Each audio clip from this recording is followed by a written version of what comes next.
Esse é o tema da mensagem de hoje. Jesus é tudo o que eu quero ser. Você pode declarar isso? Diga: Jesus é tudo o que eu quero ser. Sabe, se existe algo que a gente precisa perseguir, é sermos parecidos como Ele é. É nos tornarmos cada vez mais próximos de quem Ele é. Primeira premissa para a gente entender a importância disso é entendermos que é impossível sermos parecidos com alguém que a gente não conhece. Por isso, conhecer Jesus é o primeiro passo para se parecer com Jesus.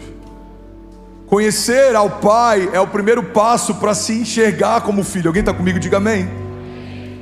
Como eu posso parecer com alguém que eu não conheço? Como eu posso ser um imitador de alguém que eu nunca vi fazer?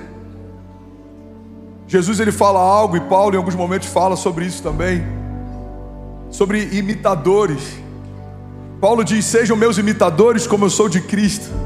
Jesus diz: eu não faço nada que eu não tenha visto meu Pai fazer. Eu não falo nada que eu não tenha ouvido meu Pai falar. Irmão, guarda isso em nome de Jesus. O primeiro princípio é que eu não posso ser parecido com alguém que eu não conheço. E o segundo princípio que eu quero compartilhar nessa manhã é que eu não posso ser imitador de algo que eu não vi fazer. Faremos coisas grandes no nome de Jesus, mas para isso precisamos ver Jesus fazendo coisas grandes primeiro. Ele diz: vocês farão as mesmas obras que eu, e obras ainda maiores farão. O primeiro passo para fazermos algo ainda maior do que Jesus fez é vermos Jesus fazer. Alguém está comigo? Diga amém. O primeiro passo para nos tornarmos como Jesus é vermos face a face quem Ele é. A verdade é que em toda a história de Jesus a gente vê um princípio claro sendo estabelecido. Antes do ide existe o vinde. Antes de Jesus declarar: ide por todo mundo e pregai o evangelho a toda criatura, Ele diz: vinde a mim todos vós que estáis cansados e sobrecarregados. Irmão, guarda isso. A igreja não vai ser enviada por Deus antes dela ser recebida por Ele. Antes de Deus enviar a igreja para o mundo, Deus enviou o Espírito Santo para a igreja. Jesus, ele aparece para os discípulos antes dele voltar para o Pai. Ele diz: olha, vocês pregarão o evangelho, vocês vão curar os enfermos, vocês vão libertar os cativos, vocês vão transtornar o mundo. Eu estou parafraseando aqui. Vocês vão mudar a história, vocês vão gerar milagres, vocês vão ser canal de vida, vocês vão pregar em Jerusalém, Judéia, Samaria, até nos confins da terra. Mas ele fala o seguinte: mas permaneçam até que venha sobre vós o revestimento de poder. Irmão, olha para mim. Jesus está ensinando algo que é poderoso e a gente não pode negligenciar. Ele está dizendo: vocês vão falar no meu nome, mas antes recebam uma porção de quem eu sou. Vocês vão profetizar no meu nome, mas antes recebam uma nova porção de quem o meu Pai é. Quando Jesus está dizendo: vocês vão fazer isso, isso e isso, mas permaneçam até que venha sobre vós, Jesus está dizendo: não ouse falar em meu nome sem carregar quem eu sou. Não ouse tentar fazer as obras que eu fiz sem ser revestido do Espírito que eu fui. O que Jesus está ensinando para a igreja, irmão, é zelo. É o zelo de um pai que está dizendo: você não vai conseguir destruir as obras do inferno se você não for antes cheio das realidades dos céus. Você vai se machucar, você vai se frustrar, você vai se ferir, você vai se perder. Igreja, olha para mim. Tem muita gente que se feriu no meio do caminho porque quis se envolver com coisas espirituais sem ter se tornado um homem espiritual. Tem muita gente que se frustrou com os sonhos de Deus porque tinha expectativa de viver coisas de Deus sem nunca ter nascido de Deus. A igreja é revestida de autoridade no nome de Jesus para enfrentar inferno, principados, potestades e todos os inimigos que possam vir contra nós. Mas para ser parte da igreja, eu preciso ser parte do corpo. E para ser parte do corpo, eu preciso estar debaixo de uma aliança com Deus. E para estar debaixo de uma aliança com Deus, eu preciso ter sido salvo por Jesus. E só há um caminho para que isso aconteça: se nós o confessarmos como o único e suficiente Salvador. Se formos mergulhados nas águas do batismo, se nós nos arrependemos de quem nós nos tornamos, para que possa nascer quem Deus sempre quis que a gente fosse. Alguém está comigo? Diga amém. John Stott diz que uma das razões pelas quais o nosso evangelismo fracassa muitas vezes é porque não parecemos com Cristo que proclamamos. Demorei 17 anos para me abrir para o evangelho. E a maior crise que eu tinha com os evangélicos e com a igreja é que os funcionários que a gente já teve na nossa casa que mais deram problema eram evangélicos. Alguns dos amigos mais problemáticos que eu estudei eram evangélicos. Então, quando me apresentaram à igreja evangélica, eu já conhecia o mau testemunho de quem se dizia fazer parte dela, mas não era uma expressão dela. Irmão, guarda isso. Às vezes é melhor o não conhecimento do que um conhecimento frustrado. Você já ouviu falar de Jesus? Não, eu não ouvi, é uma página em branco. Você já ouviu falar de Jesus? Eu conheço algumas pessoas que falam o nome dele, eu não tive uma boa impressão. Às vezes é mais fácil a gente falar de Jesus para quem nunca ouviu falar do que falar de Jesus para quem não quer mais ouvir falar. Você está comigo? Diga amém. Estava conversando com um amigo do mundo esses dias, ele falou algo que eu achei tão engraçado. Ele falou: irmão, Jesus é maravilhoso, o problema é o fã-clube dele. Eu não tenho dificuldade de querer esse Jesus que vocês falam, eu tenho dificuldade de querer o Jesus que vocês mostram, e isso é uma realidade. Como seremos parecidos com alguém que ainda não conhecemos?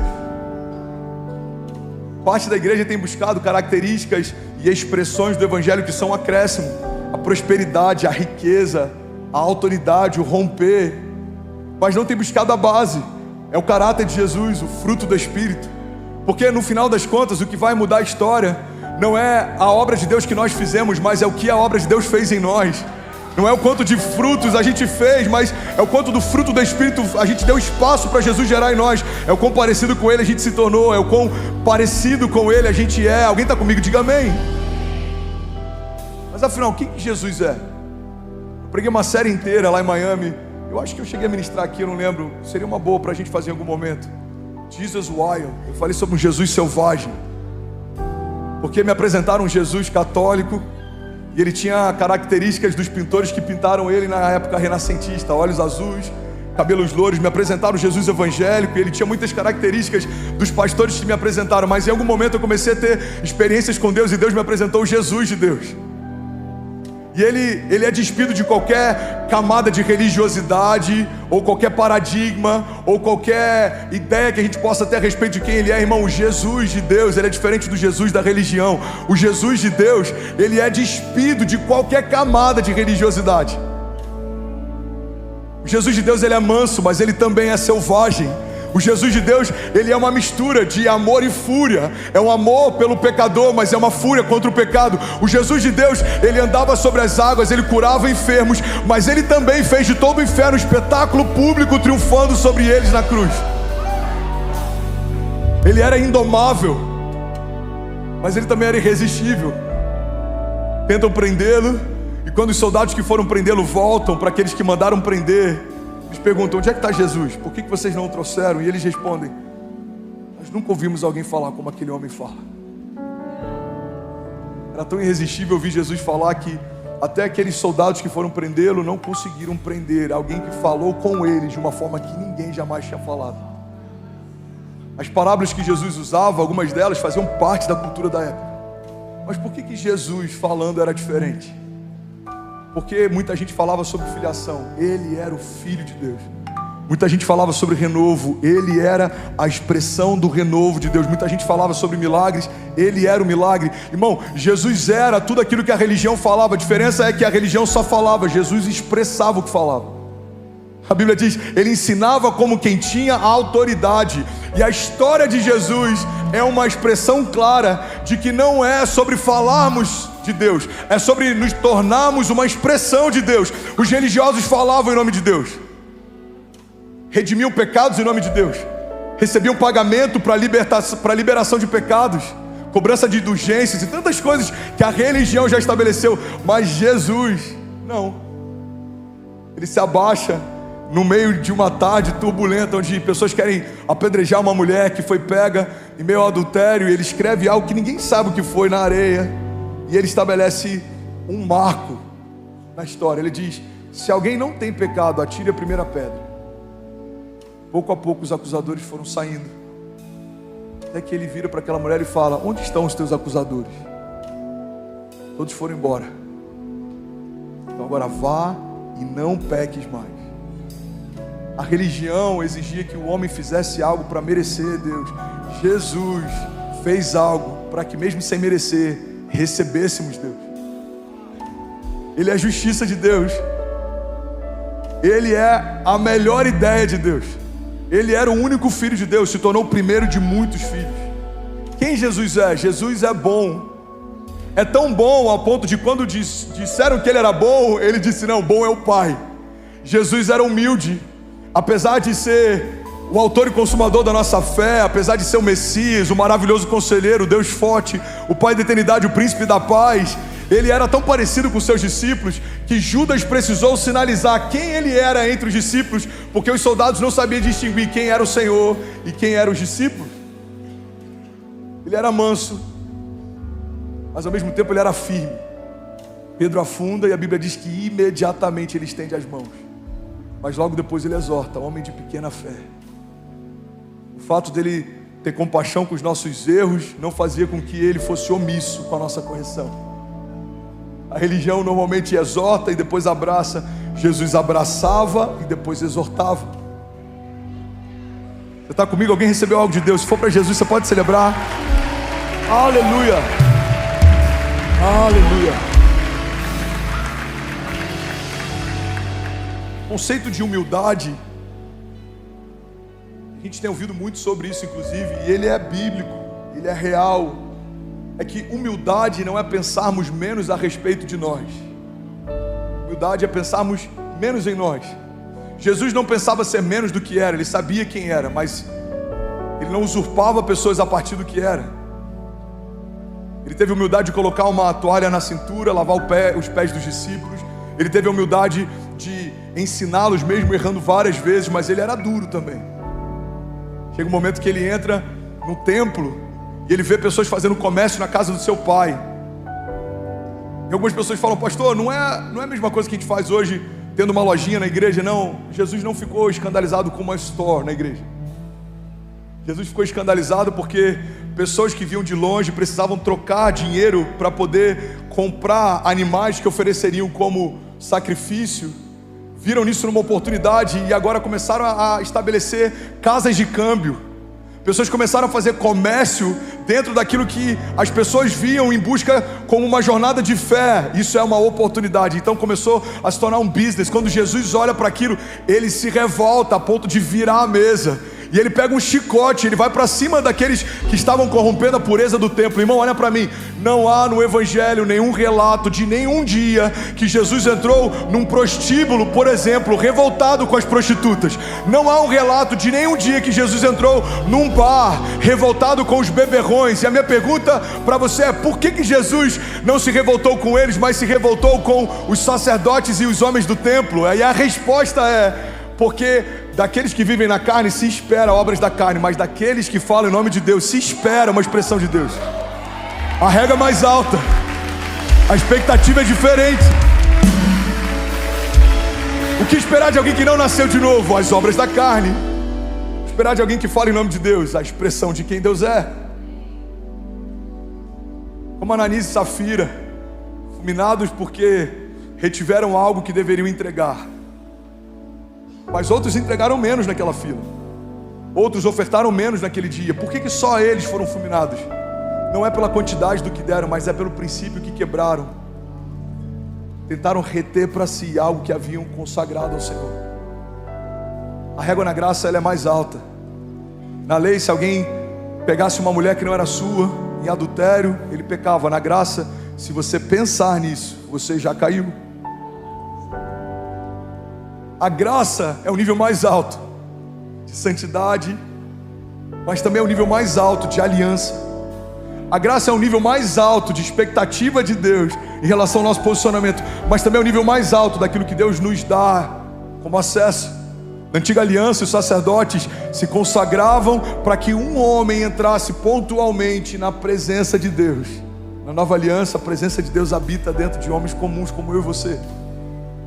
Na antiga aliança, os sacerdotes não podiam tocar no que era morto, porque isso tornava eles impuros. Na nova aliança, nós tocamos em tudo que é morto, e aquilo que é morto se torna aquilo que nós somos, volta a viver. Na antiga aliança, o Espírito Santo vinha pontualmente sobre sacerdotes e reis, em momentos únicos na história. Na nova aliança, o Espírito repousou sobre a igreja. Irmão, a nova aliança é um nível mais alto, é um nível mais puro. E é por isso que nós precisamos saber quem Jesus é, porque se não soubermos quem Jesus é, isso faz com que entre em choque o fato de sermos igreja. Como seremos cristãos se não conhecemos o Cristo, que é a base fundamental da igreja que fazemos parte? O que significa cristãos? Pequenos cristos. Somos o Jesus que ficou por aqui. Jesus, ele voltou aos céus e ele disse: se eu não for, o Espírito não será repartido sobre vós. Jesus está dizendo o seguinte: no momento em que eu for para o Pai e vocês forem uma expressão de quem eu sou, durante toda a história, quando alguém precisar de cura, não vai precisar viajar para um lugar onde eu estou. Ele só precisa receber um toque de alguém que carrega quem eu sou. O que Jesus fez foi uma multiplicação de quem Ele é. Tentaram apagar a luz do mundo, que eles não sabiam que agora a luz começou a brilhar dentro de cada um que crê que Jesus é o autor da vida. Imagina se fosse nos dias de hoje, e se Jesus não tivesse voltado ao Pai, a gente não poderia estar cultuando aqui, teria que estar todo mundo numa caravana, correndo atrás de onde Jesus estava. Se você precisasse de cura, teria que ir até onde Ele estava, e se a multidão fosse grande, ou você romperia no meio dela, ou você teria que abrir um buraco no telhado para que Ele te visse. Jesus está dizendo: o que eu fiz em 3 anos e meio, vocês farão por toda a história, até que eu volte. Quem Jesus é? Jesus é bom. A falta do nosso caráter não afeta o caráter dele. A nossa inconstância não gera inconstância nele. A nossa variação de humor não muda o humor dele. A nossa justiça própria não muda a justiça dele. Ele é bom, ele é perfeito. Nada falta nele. Ele é a expressão exata da perfeição. Ele é o que é. Milagres não são apenas o que Jesus faz. Milagres são parte de quem ele é, são a identidade dele. Ele é o Cristo, aquele que foi crucificado. Ele não só veio revestido de glória, como ele se despiu de toda ela para ser morto como pecado. Ele vem como filho de Deus, ele se entrega como pecado. A Bíblia diz que aquele que não cometeu pecado se fez pecado por nós, para que nós fôssemos feitos justiça de Deus. Ele recebeu uma culpa que não era dele, uma sentença que não era dele, uma doença que não era dele, para que nós recebêssemos uma herança que não era nossa, uma justiça que não era nossa, uma bênção que não era nossa, uma filiação que não era nossa. E por que ele nos deu? Porque se a gente tentasse tomar, além de ser humanamente impossível, mas se fosse possível, a gente estaria usurpando Deus. Nós não poderíamos ter tomado de Deus aquilo que só Deus poderia ter derramado sobre nós. Deus desejou nos dar aquilo que só o seu único filho tinha acesso e direito. Quem Jesus é? Jesus é um canal de milagres. Jesus é um canal de vida. Todas as cidades que ele passou foram diferentes depois que ele passou. E é por isso que eu acredito que é impossível alguém que não vive transformação ter tido um encontro real com Jesus. Pastor, eu conheço pessoas que estão na igreja há anos e elas não mudam. Eu também conheço. Conheço até pastores que estão há anos numa igreja e eles não mudam. Conheço líderes que estão há anos numa igreja e eles não mudam. Porque a igreja não é o que muda. A igreja é só um ajuntamento de pessoas que estão sendo transformadas. A igreja é o corpo de Jesus, mas se cada um de nós estiver separado, nós não temos a mesma autoridade que temos quando estamos juntos, porque eu não sou a esperança da glória, você não é a esperança da glória, mas nós somos a esperança da glória. O que gera mudança? É morrermos para o mundo, nascermos para Cristo, estarmos conectados na videira verdadeira. A Bíblia diz que sem Ele nada podemos fazer, mas com Ele nós podemos todas as coisas. A Bíblia diz que se estivermos nele, a palavra dele se mantiver em nós, pediremos o que quisermos e nos será concedido. Jesus é a expressão exata de quem Deus é. Alguém está recebendo algo de Deus? Diga amém. Jesus é a expressão exata de quem Deus é. Irmão, olha para mim. Jesus é a expressão exata de quem Deus é. Por isso, todas as características que nós pensamos a respeito de Deus, mas nós não vemos em Jesus, estão equivocadas. Deus é um Deus perseguidor. Vemos Jesus como alguém que persegue? Não. Então você está equivocado. Deus é um Deus mau. Vemos maldade em Jesus? Não. Então você está equivocado. Deus é um Deus que pune até aqueles que são bons. Vemos Jesus punindo pessoas boas? Não. Então você está equivocado. Deus é um Deus que se esqueceu da criação. Vemos Jesus se esquecendo da criação, até o último momento foi obediente, se entregou à morte, morte de cruz, como uma ovelha indo em direção a seu matadouro, não disse nenhuma palavra. Vemos isso em Jesus? Não. Então a gente está equivocado. Olha o que a Bíblia diz, Hebreus 1:3, o Filho é o resplendor da glória de Deus e a expressão exata do seu ser, sustentando todas as coisas por meio da sua palavra poderosa. Alguém pode dizer glória a Deus por isso? Se Jesus é a expressão exata de quem Deus é, olhamos para Jesus e olhamos para Deus. Mas a Bíblia diz que nós somos uma expressão de quem Jesus é. Logo, pessoas quando olham para nós, precisam olhar para uma parte de Deus. Somos a expressão daquele que expressa o Criador. E é por isso que toda a terra aguarda ansiosamente a revelação dos filhos. Nós revelamos a Cristo, Cristo revela o Pai, e o Pai é tudo. Ele é tudo em todos. Alguns nomes revelam características e facetas do caráter de Deus. Um deles é Yahvé. Eu sou o que sou. Quando questionam a Jesus sobre quem Ele é, quem você diz ser, quem você pensa ser, Ele fala, eu sou o que sou. Em outras palavras, para alguém aqui nessa manhã, Ele está dizendo, você está doente, muito prazer, eu sou a cura. Você está perdido, muito prazer, eu sou o caminho. Você está cativo, muito prazer, eu sou a liberdade. Você é órfão, muito prazer, eu sou o Filho e eu quero te apresentar o nosso Pai. Você está cansado, muito prazer, eu sou o renovo. Você está vivendo coisas velhas, muito prazer, eu sou o novo de Deus. Você está vivendo um momento de caos, muito prazer, eu sou o príncipe da paz. Você está em dúvida, muito prazer, eu sou o maravilhoso conselheiro. Você está sendo perseguido, muito prazer, eu sou o Deus forte. Yahvé, eu sou o que sou. Ele não existe, Ele é. Eu sou o que sou, fala a respeito da característica de um Deus que não foi inserido na história. Inseriram ideologias na história, inseriram filósofos na história. Alguém gerou os filósofos que geraram filosofias, mas ninguém gerou Deus. Ele é. Ele pariu a história, Ele criou a eternidade. A eternidade é uma ideia de Deus. A sua vida é uma ideia de Deus. A terra e toda a criação são uma ideia de Deus. E é por isso que um Deus criador se revela a partir de uma unção criativa, e Ele espera que nós também nos movemos debaixo dessa mesma dinâmica. O homem é colocado no jardim, mesmo sem ter criado nada, é convidado por Deus para nomear o que Ele criou. De forma didática, Deus está ensinando, é para esse lugar que eu te chamei, você vai abrir a sua boca e você vai liberar destino. Toda a criação vai ser chamada a partir daquilo que você chamou. Deus está ensinando desde o princípio que quando estamos nele, temos voz profética e autoridade para liberar destinos e para nomear milagres. É por isso que eu amo todos os anos, desde alguns anos para cá, declarar que esse ano já é o melhor ano da minha vida. E o próximo, pastor, o próximo ainda não chegou, mas quando o próximo começar, é a mesma declaração que ele vai ouvir. Esse ano já é o melhor ano da minha vida. Porque muitas vezes, irmãos, nós perdemos tempo nomeando problemas, mas nem sempre a gente gasta tempo nomeando os milagres.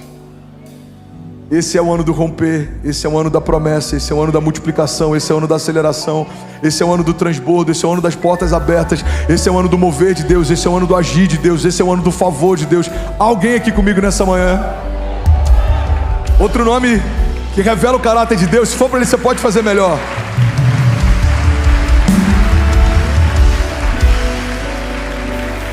Aleluia. É que ele é chamado de Rafá, o Deus que cura. Rafá, o Deus que cura. Irmão, olha para mim, existe uma teologia caída dentro da igreja que acredita que Deus coloca doenças em nós para tratar o nosso caráter. Quando a gente não conhece quem Deus é e como Deus faz, a gente pode atribuir para Ele obras que não são dele. É por isso que quando Jesus ele repreende a tempestade, Ele está dando um sinal claro de que aquela tempestade não foi enviada pelo Pai, porque o Filho jamais repreenderia algo que o próprio Pai fez. Quando conhecemos o caráter de Deus, sabemos o que vem de Deus e o que não vem. Logo, sabemos o que repreender e o que abraçar. Alguém comigo aqui, diga amém.